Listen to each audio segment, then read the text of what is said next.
আজকে আমি রান্না করেছি নিম বেগুন আর নিম পাতা দিয়ে আলু সিদ্ধ। কেন দুভাগে করেছি? আমার ছেলেমেয়েরা বেগুন খায় না, তার জন্য ওদের জন্য করেছি। আলু সিদ্ধ দিয়ে নিম পাতা মেখেছি আর নিম বেগুন করেছি, আদার সবাই খাবে। আর এই হচ্ছে পাকা পটল। অনেকে ভাজা খায়, চচ্চড়ি খায়, আমরা একটু বেশিরভাগই বাটাটা ভালোবাসি পাকা পটলগুলো। ওই পাকা পটল দিয়ে ভাজা করেছি আজকের মেনুতে।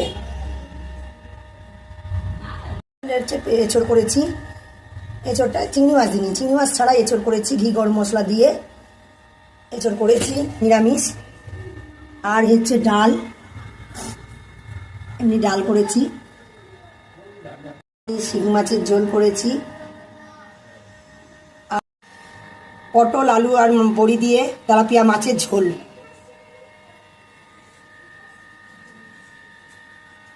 তেলাপিয়া মাছের ঝোল।